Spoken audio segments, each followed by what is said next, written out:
ये प्रेम की ये पुतली नहीं होती प्रभु, ये प्रतिमा नहीं होती तो प्रभु कभी भी हमारे लिए क्रूस पर नहीं मरते। इसलिए मरे और इसलिए प्रभु ने दुखभोग में प्रवेश किया और इसलिए प्रभु ने सब कुछ त्याग कर हमारे लिए, हमारे पापों के खातिर अपने आप को अर्पित किया, क्योंकि ईश्वर प्रेम है।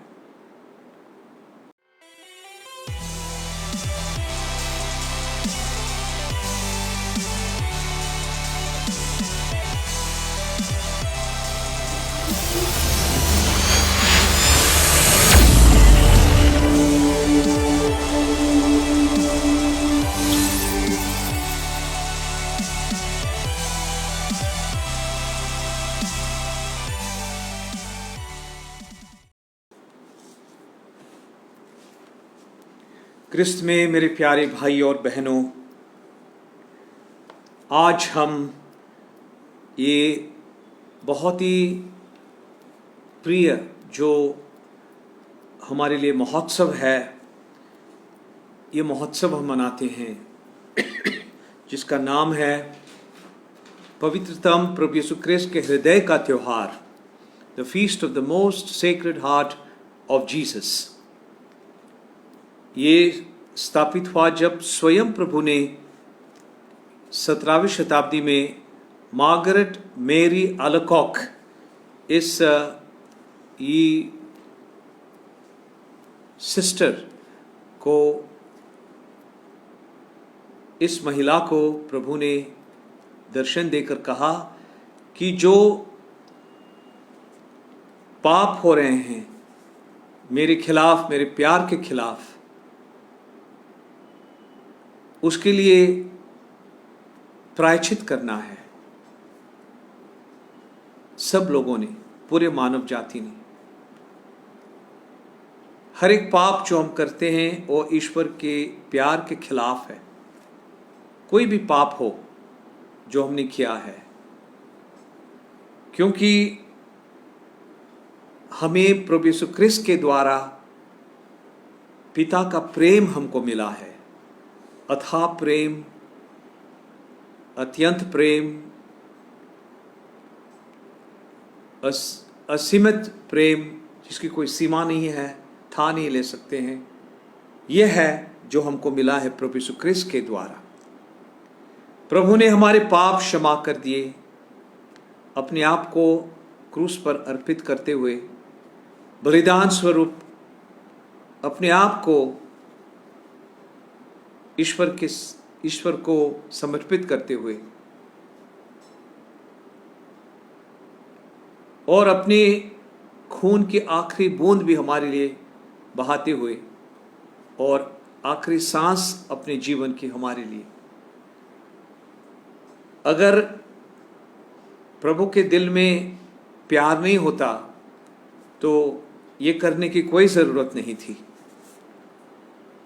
अगर प्रभु स्वयं अदृश्य ईश्वर का दृश्य में ये प्रेम की ये पुतली नहीं होती प्रभु, ये प्रतिमा नहीं होती तो प्रभु कभी भी हमारे लिए क्रूस पर नहीं मरते। इसलिए मरे और इसलिए प्रभु ने दुखभोग में प्रवेश किया और इसलिए प्रभु ने सब कुछ त्याग कर हमारे लिए, हमारे पापों के खातिर अपने आप को अर्पित किया, क्योंकि ईश्वर प्रेम है।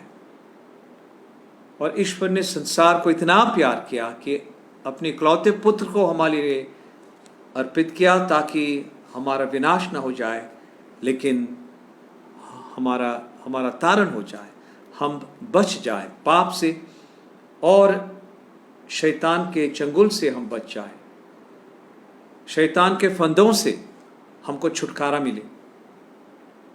तो यह है ईश्वर का प्रेम हमारे लिए, ईश्वर की दया हमारे लिए, अनुकंपा हमारे लिए।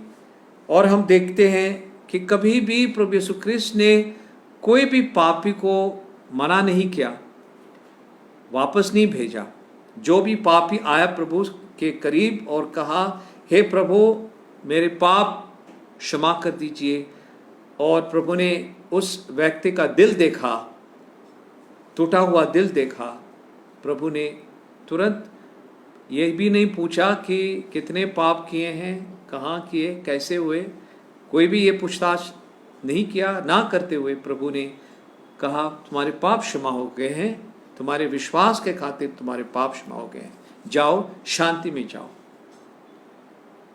ये प्रभु ने किया, और कितने बीमारियों को प्रभु ने चंगा किया, तंदुरुस्ती दी, स्वास्थ्य लाभ प्रदान किया, कोड़ियों को जो और भी बीमारों से जो लोग ग्रस्त थे, लोगों को ये भी अनुमति थी कि वे प्रभु को छुए, कपड़ों को भी कम से कम छुए, ताकि ये शक्ति हमको मिलेगी और हम चंगे हो जाएंगे। और प्रभु ने अपना पूरा जीवन ये खुशखबरी सबको देने के लिए समर्पित कर दिया। गांव गांव में जाकर ये संत मत्ती का सुसमाचार हमको कहता है कैसे प्रभु घूमे और सबको ये खुशखबरी दी कि ईश्वर का राज जो है, प्यार का राज, शांति का राज, मोहब्बत का राज, एकता का राज, नए जीवन का राज, तारण का राज,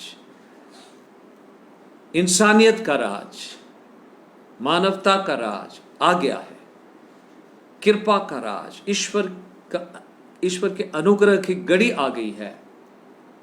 सबको बताया, आओ परिवर्तित हो जाओ, इसको पहचानो इस घड़ी को। और गरीब लोग जरूर प्रभु के पीछे पीछे हो लेते थे। ये भी हमने देखा, सैकड़ों लोग कैसे प्रभु ने उनको 5 रोटियां और 2 मछलियों से तृप्त किया, सबको निहाल किया दिया। पता नहीं कितनी बार मत्ती कहता है, मत्ती का सुसमाचार 2 बार, शायद और भी बार प्रभु ने किया होगा। और आखिर में मरने से पहले हमारे लिए ये संस्कार स्थापित किया, वो भी एक भोजन, ताकि हमेशा जब हम रोटी तोड़कर दे देते हैं और एक प्याले से हम पीते हैं, हम जान जाएं कि प्रभु ने अपने आप को हमारे खातिर अर्पित किया है, हमारी पाप क्षमा के लिए, ताकि हमको पापों से क्षमा मिल जाए और हम सब नए इंसान बने, नए व्यक्ति बने, नए लोग बने, नई रचना बन जाए और हमारा जीवन एक नए संगीत से ये हमारा जीवन आगे चले। नया संगीत हम गाते रहें जो हमारे दिल से ये उत्पन्न होता है और स्वर्ग की ओर हम अग्रसर करते रहें, स्वर्गराज की ओर। पुराना जीवन छोड़ के, पुराना वस्त्र वो छोड़ के नए वस्त्र धारण करके हम आगे चलते रहें स्वर्गराज की ओर, क्योंकि हम निवासी बन गए हैं स्वर्ग के और ईश्वर के संतान बन गए हैं। ये प्रभु ने हमारे लिए किया, ये है रूपांतरण, ये है परिवर्तन, नया जीवन जो प्रभु ने हमको दिया। तो इसके लिए हम ईश्वर को धन्यवाद देते हैं। ये राह प्रभु ने हमको सिखाया है, ये मार्गदर्शन प्रभु ने हमारे सामने रखा और इसका मार्गदर्शक है प्रभु यीशु ख्रिस्त। सिर्फ तारण नहीं लाया है, वही तारक है, वही हमारा मुक्तिदाता है। हमारा जीवन और पुनरुत्थान, राह, जीवन और पुनरुत्थान। मैं हूँ मार्ग, मैं हूँ सत्य, मैं हूँ जीवन। हमारा भला गडेरिया प्रभु यीशु ख्रिस्त, भला गडेरिया प्रभु ने कहा अपना जीवन ये न्यौछावर करने के लिए तैयार है, अपना जीवन देता है अपने भेड़ों के लिए। ये प्रभु ने करके दिखाया। ये रोटी स्वर्ग से उतरी हुई तोड़ी गई ताकि हमको जीवन मिले। तो यह है सब कुछ जो प्रभु ने हमेशा दिखाया अपने जीवन में। और लोग हमेशा जिनको ये प्रभु का दर्शन मिला, प्रभु के साथ मुलाकात हुई, खुश होकर चले गए, नया जीवन पाकर चले गए। वो समारी स्त्री जो आई थी, कैसे प्रभु ने उस स्त्री को नया जीवन दिया और गई सबको बताने के लिए। इसके बाद वो ने कभी याद भी नहीं करी, कोई स्मरण नहीं रहा उसको कि हाँ मैंने पाप किए थे, मेरे सारे पाप क्षमा हो गए हैं क्योंकि मेरी मुलाकात हुई है तारणकर्ता के साथ। ये है, मुझे मसीहा मिला है, तुम भी आकर मसीहा से मुलाकात करो। सब गांव के लोगों को बताया। यह है परिवर्तन, यह है नया जीवन। सब ने ये नया जीवन प्राप्त किया प्रभु से, और प्रभु ने कहा ये जल मैं देता हूँ, ये जल जो कभी खत्म नहीं होता है, इसको पियोगे तो हमेशा तृप्त रहोगे, तुम कभी प्यासा नहीं रहोगे। जो रोटी मैं दे दूंगा वो खाओगे तो हमेशा संतुष्ट रहोगे। ये रोटी है, मैं हूं जीवन की रोटी, मैं आया हूं तुम्हें जीवन देने के लिए, संपूर्ण जीवन देने के लिए। भला गड़ेरिया प्रभु यीशु, यह है प्रभु यीशु क्रिस्त का प्यार। हमेशा वो मंदिर में शबात के दिन जाते थे क्योंकि उस दिन सैकड़ों लोग वहां जमा होते थे और लोगों को चंगा करते थे प्रभु। लेकिन हम देखते हैं कैसे ये फरीसी प्रभु के जो नफरत करने वाले थे, जो प्रभु के दुश्मन थे, जिनको नहीं चाहा कि जो नहीं चाहते थे कि प्रभु ये कार्य करे, लोगों को चंगा करे, गरीबों के सुसंदेश दे दे, भरोसा दे दे, स्पर्श दे दे, तंदुरुस्ती दे दे, कि सारे लोग ये प्रभु के पीछे चलते हैं। अभी उनको नहीं ये पसंद था, बिल्कुल डर रहे थे कि हमारा जो पावर है उनके पास, उनके ऊपर ये चला जाएगा। अभी जो हम बताते हैं ये लोग नहीं करेंगे, जो प्रभु बताता है ये नया गुरु बताता है ऐसे करेंगे। ये कहाँ की शिक्षा है, कौन है ये? जब प्रभु ने लोगों को सुसमाचार सुनाया और उनको भी बुलाया कि तुम भी परिवर्तित हो जाओ, तुम भी इन लोगों के समान बन जाओ जिनका तुम तिरस्कार करते हो, जिनको बहिष्कृत करते हो, तुच्छ समझते हो, पापी समझते हो, इनके समान बन जाओ। मतलब विनम्र दिल के बनो, विनीत दिल के बनो। वो फरीसी को बताया, सबको बताया। कई तो जरूर बदल गए, लेकिन कईयों ने वो बदलना नहीं चाहते थे। कईयों ने ये साजिश बनाकर, षड्यंत्र बनाकर प्रभु को सूली पर चढ़ाया और प्रभु आगे गए। अगर प्रभु चाहते तो प्रभु जरूर पीछे हटते थे, पीछे हटते, कहते थे हाँ मैं अभी आगे नहीं जाऊंगा, अभी मैं जो फरीसी जो आप लोग कहते हैं वो सही है, मैं नहीं जाऊंगा आगे। हाँ कोई भाई, अभी अब से मैं बंद कर लूंगा सब कुछ, मेरा प्रचार बंद कर लूंगा, भले कार्य बंद कर लूंगा, लोगों से मिलना बंद करूंगा, मंदिर जाना बंद करूंगा, यरूशलेम के मंदिर जाना बंद करूंगा, आगे नहीं जाऊंगा। बिल्कुल ऐसे नहीं कहा। जानते थे कि उनके खिलाफ ये षड्यंत्र बन रहा है, अभी उसको खत्म कर देंगे। लेकिन प्रभु डरे नहीं, आगे गए और भी जोर से, हिम्मत के साथ, ईश्वर की शक्ति से के साथ, बल के साथ सुसमाचार की घोषणा करते रहे आखिरी क्षण तक।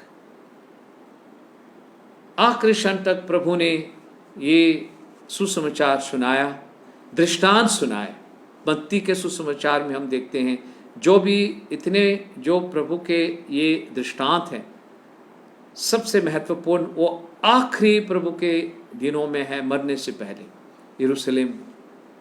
ये प्रभु ने सुनाया, वो सुनाया दृष्टांत, ये अंतिम न्याय का दृष्टांत, कैसे मानव पुत्र जब लौट आएगा, कैसे ये कहेगा कि मैं प्यासा था, तुमने मुझे पिलाया, मैं भूखा था, खाना दिया, ये सब कुछ, ये सब मत्ती के सुसमाचार में हमको मिलता है प्रभु से कई दिन पहले, मरने से पहले। तो आखिरी क्षण तक हिम्मत के साथ प्रभु ने ये प्यार की खुशखबरी सबके सामने रखी, ईश्वर के प्यार की खुशखबरी। एक दूसरे को प्यार करो जैसे मैंने तुम्हें प्यार किया है। प्यार यही है, विश्वास यही है, धार्मिकता यही है, धर्म यही है कि अपने ईश्वर को पूरे दिल से, मन से, अस्तित्व से प्यार करो, जानो और प्यार करो, और अपने पड़ोसी को जिसने अपने आप को प्यार करते हो। सिखाया हमको कौन है मेरा पड़ोसी, कि मैं पड़ोसी बन सकता हूँ, मैं ग्वांडी बन सकता हूँ जो मरा हुआ पड़ा हुआ उसको। ये प्रभु ने हमको सिखाया। ये है नई धार्मिकता। ये है जो प्रभु ने उन फरीसियों को बताया। आप लोग जो हैं इतना नफरत करते हैं मेरे से, इतना जलते हैं मेरे से, इतने रुकावट करते हैं मेरे से, थोड़े से आंखें खोलो, अपने अंदर की आंखें खोलो और जान जाओ और देखो कैसे ईश्वर की कृपा आई है, अनुग्रह आया है, और जो मैं चाहता हूँ और करता हूँ ये देखो और इस राह में चलते रहो। लेकिन गए नहीं, क्योंकि बदलना तो बहुत मुश्किल होता है, अपना जीवन नया करना बहुत मुश्किल होता है, अपना दृष्टिकोण बदलना, अपनी रवैया बदलना बहुत मुश्किल होता है। हम सब ये जुड़े हुए हैं, जो मेरा ढंग है सोचने का, देखने का, बोलने का, ये रिश्ता बनाने का, उसी में हम रहना चाहते हैं, उसी में हम एकदम जुड़े रहना चाहते हैं। बदलना बहुत मुश्किल है, लेकिन अगर ना बदले तो कभी भी हम मुक्ति नहीं प्राप्त कर पाएंगे। ये प्रभु ने हमको कहा है। यह है प्रभु का आह्वान हमारे लिए, प्यार का। और खुद ही प्रभु गए, प्रेम की घोषणा करी हमेशा। ईश्वर प्रेम है, ये हमको सिखाया। प्रार्थना करना हमको सिखाया, जो एक ही प्रार्थना प्रभु की जिसमें सब कुछ समावित है, ये प्रभु ने हमको सिखाया। और प्रभु गए आगे और क्रूस पर प्रभु को चढ़ाया। लेकिन क्रूस पर चढ़ाने से पहले कितना दुख प्रभु ने सहा, कितने अपमान प्रभु ने सहे, लेकिन एक भी श्राप का शब्द प्रभु के मुंह से नहीं निकला, एक भी गुस्से का शब्द नहीं निकला, क्रोध का नहीं निकला, और आखिर में सबको क्षमा कर दिया। तो अगर ये प्रेम नहीं है तो क्या प्रेम है? और तीसरे दिन जी उठे, मतलब प्रेम जीत गया। यह है सच्चाई जो जीत गई, जिसके बारे प्रभु ने पिलातुस को अपने मुकदमे में पिलातुस को बताया था। मैं आया हूं सत्य की घोषणा करने के लिए, मैं सच्चाई का मैं ये गवाह बनकर मैं आया हूं इस धरती पर। और यही करके दिखाया प्रभु ने। यह है पुनरुत्थान, मतलब जो दिव्य प्रेम है उसकी जीत, ज्योति की जीत, सच्चाई की जीत। प्रभु हमारा पुनरुत्थान है और तारण है और मुक्ति है, यही प्रभु ने सिखाया। और आज के दिन संत पौलुस हमको याद दिलाता है कि ये प्रेम हमको मिला है, और अपने पिता ईश्वर को धन्यवाद देता है। संत पौलुस प्रभु का चुना हुआ शिष्य, एफिसियों के नाम अपने पत्र में, और क्या कहता है? हम जो शिष्य हैं, कलीसिया के अंग हैं, हम जो प्रभु को हम जानते हैं, जानना चाहते हैं अधिक, पवित्र आत्मा की कृपा से हमने जीना है। कहता है, मैं उस पिता के सामने जो स्वर्ग में और पृथ्वी पर प्रत्येक परिवार का मूल आधार है, प्रत्येक परिवार का मूल आधार है। सो कहाँ होना है ईश्वर का प्रेम? सबसे पहले हर एक परिवार में। और कौन होना है मूल आधार हर एक परिवार का? प्रभु यीशु ख्रिस्त और ईश्वर का प्रेम। वहीं से सब कुछ शुरू हो जाएगा। अगर हमको चाहिए कि पूरी दुनिया बदलना है, समाज में ये नया जीवन आना है, समाज में बदलाव आना है, तो कहाँ से शुरू हो जाएगा? परिवार से। तो ये है जो संत पौलुस कहता है, घुटने टेक कर यह प्रार्थना करता हूं कि वह अपने आत्मा द्वारा आप लोगों को अपनी अपार कृपा निधि से अभ्यंतर शक्ति और सामर्थ्य प्रदान करे। अभ्यंतर शक्ति और सामर्थ्य, अंदर वाली। हमने बस जाओ हे प्रभु मेरे दिल में, अंतर्यामीन हमने कहा, बसो हमारे दिल में, आकर बसो हमारे दिल में। तो ईश्वर के लिए बसने के लिए हमारा दिल है ईश्वर का मंदिर, जो प्रभु ने ही कहा था कि हम आएंगे और इसमें निवास करेंगे, हृदय में निवास करेंगे। तो हमने ये प्रार्थना करनी है जो संत पौलुस ने की है कि अभ्यंतर शक्ति और सामर्थ्य हमको ईश्वर प्रदान करे और हमारा दिल बन जाए ईश्वर का मंदिर, जिससे विश्वास द्वारा मसीह आपके हृदयों में निवास करे। विश्वास द्वारा, तो विश्वास तो ईश्वर का वरदान है हमारे लिए, पवित्र आत्मा का वरदान है।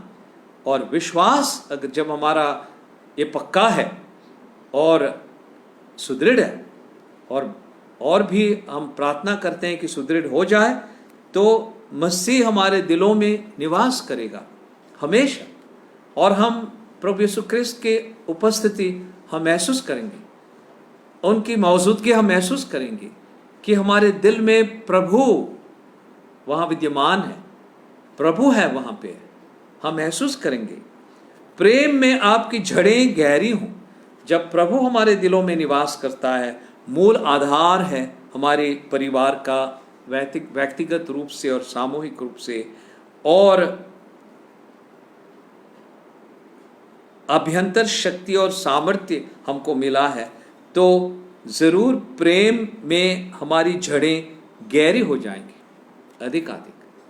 जब ईश्वर हमारे दिलों में निवास करता है, वहाँ से कोई कटुता नहीं आ सकती है, वहाँ से कोई ये क्रोध नहीं आ सकता है, घृणा नहीं आ सकती है, जो बुराई है वो नहीं आ सकती है।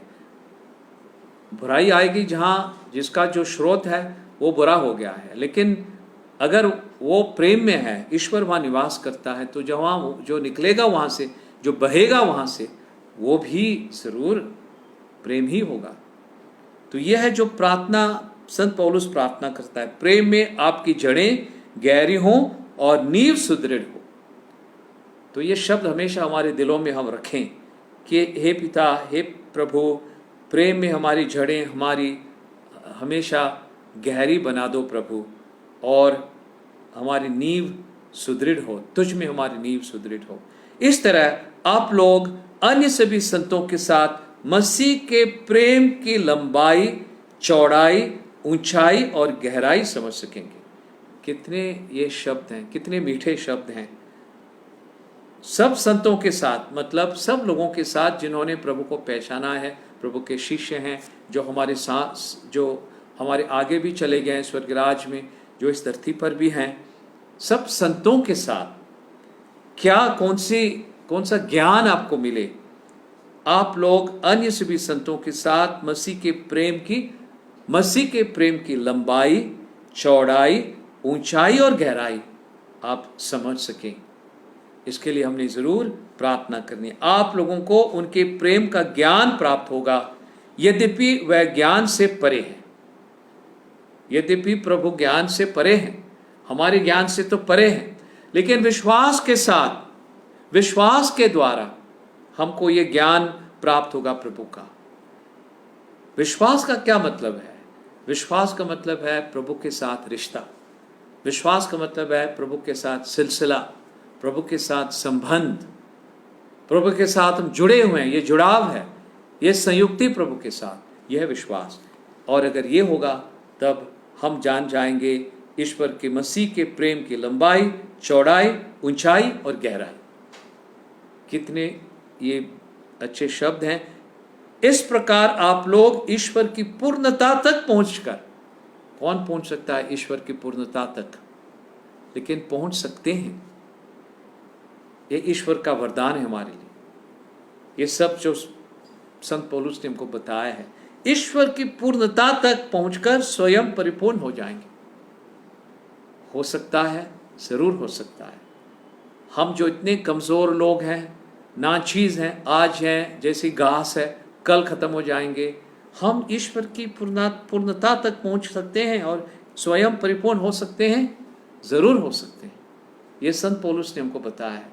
जब हमारा विश्वास गहरा है और हम इस प्रभु में हम जीते हैं, निवास करते हैं, ज़रूर हो जाएगा। जिसका सामर्थ्य हम में क्रियाशील है और जो वे सब कार्य संपन्न कर सकता है जो हमारी प्रार्थना और कल्पना से अत्यधिक परे हैं, उसी को कलीसिया और ईसा मसीह द्वारा पीढ़ी दर पीढ़ी युग युगों तक महिमा। आमीन। यह है पिता ईश्वर जो क्रियाशील है, सब कार्य संपन्न कर सकता है, हमारी प्रार्थना और कल्पना से अत्यधिक परे है, उसी को कलीसिया और ईसा मसीह द्वारा पीढ़ी दर पीढ़ी युगों युगों तक महिमा। आमीन। पिता ईश्वर जिन्होंने अपने पुत्र को भेजा और जिनका पवित्र आत्मा हमको मिला। तो मेरे प्यारे भाइयों और बहनों, ये आज के त्यौहार का ये पूर्ण समझ हमको मिले और दिनों दिन अधिकाधिक ये ईश्वर का वचन जो हमको मिला है, संत पौलुस के शब्द, इन पर मनन चिंतन करते हुए अधिकाधिक दिनों दिन अधिकाधिक हम प्रभु के पक्के अनुयायी बनते जाएं और ईश्वर के प्रेम की घोषणा हम करते रहें, हमारे विचारों द्वारा, हमारी इच्छाओं के द्वारा, कामनाओं के द्वारा और हमारे कार्यों के द्वारा। आमीन।